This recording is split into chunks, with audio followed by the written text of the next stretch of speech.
What's up, YouTube? What's up, you boxing maniacs? Man, I got some heat for y'all. I got some heat.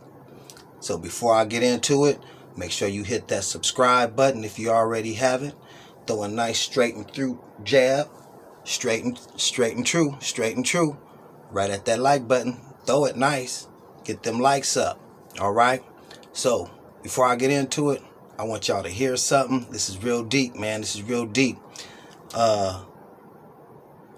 Gary Russell Jr. turned the fight down with Devin Haney. And here's why. Devin Haney, Bill Haney, they sent him a blank check. A check he couldn't cash. Okay, so yeah, of course he's going to turn the fight down. The matchmaker wasn't on there. The match room, the zone. None of them people was in the contract. Devin Haney then wrote him a contract. And it was bogus. Gary Russell's camp, his lawyer looked over the contract and said, "This is a bogus contract, man. You can't even cash a check like this." So I got an interview that's about maybe 10 minutes long, man. You boxing maniacs, you gotta hear it. It was a good interview, man. Bill Haney, Devin Haney's pops, he's trying to defend himself to Gary Russell Jr. talking about, "Hey, man, why you do me like this? I'm trying to fight." Okay?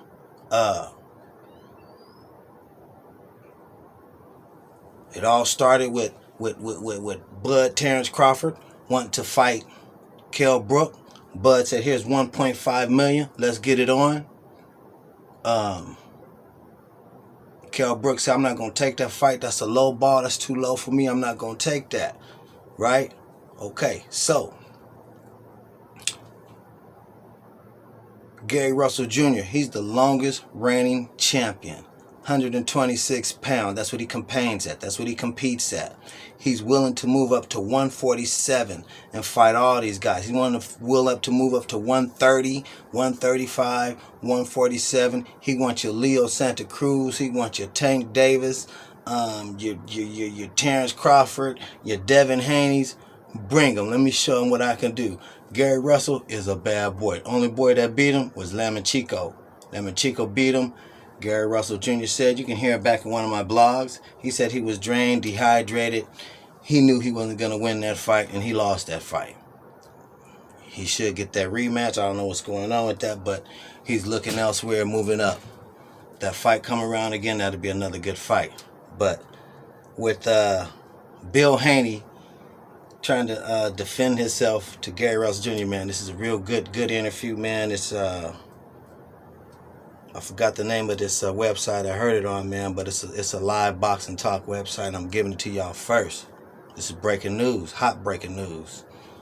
That's what I do. True That boxing news station. I'm gonna share the updated news, the real news, not no fake news. This is what it is. But Gary Russell has, I'm everywhere, y'all. I'm everywhere. I'm so excited about what just happened. The fight's been called off. So I'm everywhere. I'm excited and I'm bringing it to you guys. So I'm just like, I'm here, I'm there. I'm Big Back Hank. I'm everywhere. But just try to follow me real quick. But it all started with that 1.5. And Kell Brook turned it down. Gary Russell Jr. said, "You know what? I'll take the 1.5. Fight me." Terrence Bud didn't want to fight Gary Russell. He said he's too small. He'll break his neck. There's no need for them to fight. So he's not interested in fighting him. He's only wanted to fight peoples with a belt, other champions with a belt. So I understand that. Okay, well, moving forward, that fight never took place. Devin Haney said, "Hey, I'll give you 1.5 million. Fight me." Gary Russell said, "Nah, give me 2 million. I'll fight you." And Devin Haney said, "Are you scared to fight me for 1.5, huh?" He said, "Nah, man, I was going to fight Terrence Crawford for 1.5 because it's personal. And I want the fight. With you, it's business, so give me 2 million. Devin Haney said, "No. You scared. You ducking me. Now you don't want to fight me." That put a little spark under Gary Russell. Said, "Give me 1.5 million. I'll fight you." They sent him a bogus check, and now Bill Haney, Devin Haney's pop, is trying to defend himself live with Gary Russell Jr. It's about maybe a 10-minute interview. I can't remember the name of this interview I heard it on. It might be Phenomenon or something like that. But anyway, it's a good interview, and just check it out for a minute, y'all. No cut. I didn't want no nothing. I just wanted that DMV love. Right. Now, fast forward to a cat out of DC, one of your very own that I got respect. Asked me about G. Russ. And it's G. Russ and Devin. I said, shit, the truth. I have to tell the truth. And he from DC. I couldn't tell the nigga shut up. I think it's DC Mike or something like that. You this know, is Devin Haney's dad talking. Y'all trying to explain himself. You know what I'm saying? The reporter, to Jerry Russell. No, the reporter that you heard that I was talking slick when you said I was talking slick out the mouth. Wait, say that again? The reporter that you mentioned that I was talking slick out the mouth too, when I said that Devin is and you would make a good fight. Okay, And then you said, Shorty might have bit off more than he can chew because the daddy is running his mouth. Right. But what I'm saying, you know what I mean? I'm banging this side over here to the fullest, like everybody in the Russell family is banging that side. You dig? When the guy get at me, I tell him the truth. I didn't say you was no bum. I said, man, that'll be a good motherfucking fight.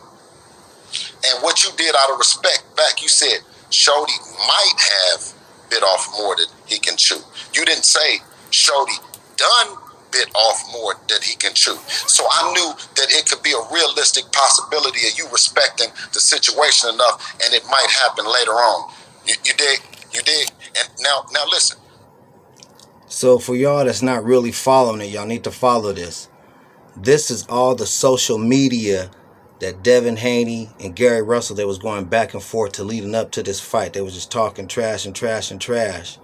And now Bill Haney has to explain himself why he sent them a bogus check and all that and trying to just listen, y'all. I know the numbers that we talked about out of respect. When you told me I didn't come back, the numbers wasn't there.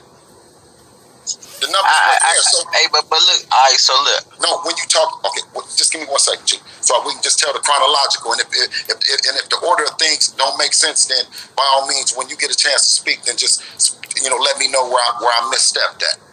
Okay, so when things didn't work with you and Eddie and talking, me and you talked once again for the second time about Eddie coming to the plate and putting something down. You know what I mean? And out of respect for you, your number that you said, and out of respect for them, I just let things be where it was going to be. I didn't disrespect you and come back and say what you're worth. No. I didn't come back and say, hold on, Bill. You did a lot of talking. You gotta let me stop you in 1 second. I hear everything you saying. Okay, go ahead. Now, with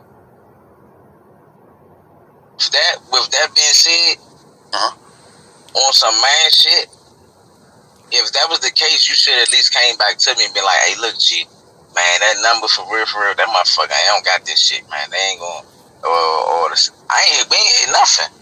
Yeah, but listen, let me tell you, a man doesn't need to introduce himself. You know what I'm saying? Either you're going to feel it or you're not. You know what I'm saying? Ain't no female shit with me. You know what I'm saying? So, I mean, that, with all due respect, if we can get back I know people move. I presented it the best way I could, G, with all respect. Nah, I get it. This it wasn't no bullshit.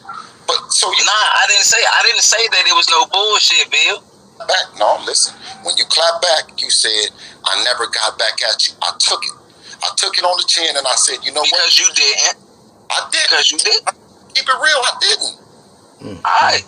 I didn't. And that was my only issue. Okay, and my only issue is, nor did I ever say the number that you said for it to happen either. No, but look, Bill, if that was the case, that's the art of negotiation. If that number wasn't right, you could at least been like, gee, man, that number wasn't right, man. That shit was a little too high or something.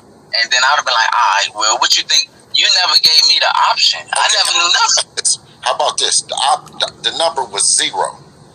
They wasn't interested. You could have came back to me and told me, well, G, man, look, they ain't interested in that shit. I would have understood that. And guess what? I wouldn't have said Shorty was... Why? Can I tell you why? But I told you first. I said, bro, out of respect for you and everybody, I said, why don't you ask Al first? I said, I'm... So now, if you just heard what I heard, the Zone, which Devin Haney fights for the Zone, Eddie Hearns told Bill Haney, which is Devin Haney's trainer, his pops, he said, man, we're not interested in that fight. We're just not interested. They hyped Gary Russell up for nothing, thought the fight was going to happen, but it didn't happen. They sent them a blank check, and now I got to explain. They said, why y'all do me like that? I'm about to send you no offer first. I said, with you and the great Al Heyman, you and him, I said, y'all send it over, and then we'll show up. Well, I just got off the phone I talked to Al, and to be honest with you, I mean, that was something that I definitely proposed to him. You know, and he's supposed to get back with me. He's supposed to get back with me. But when you came back, you said Al ain't interested. Al ain't messing with it. What Al said was. But before you reiterate what you said before, so I can properly present what my ears heard. Karate you trophies. said was, this is my old karate store. Al's not messing with it. He's not interested. Devin is the champion. You are the challenger, and I should be putting up the money, right? Eddie and them, what's up with it? And Bill. You know what I'm saying? You got till Friday. And then I said, come on, G. I said, keeping it real, you know, niggas like us, we don't, if it's 96 hours, we're going to show back up in 24. I'm out that East Oakland, California, man. I'm not playing. Yeah, I know you be off your little... All people looking at you. All your people's looking off your slick talking shit, man. We be keeping this shit straightforward up there. My people understand my slickness like your people understand yours. Mine's not slick. Mine's straightforward. Mine's straight to the point, okay. Well, I don't understand what Shorty mean on this end. What does Shorty mean? Man, like he a little nigga. Like he little, like he a young. Okay, see, then that's slick. Is that a good or a bad phrase? Because I don't know. Does that mean Shorty? I mean, it depends. It depends on how you translate. I don't say it's slick. I don't say it as derogatory. You know what I'm saying? That's just a slang and that's a terminology that we use. So that's not slick. I'm talking slick.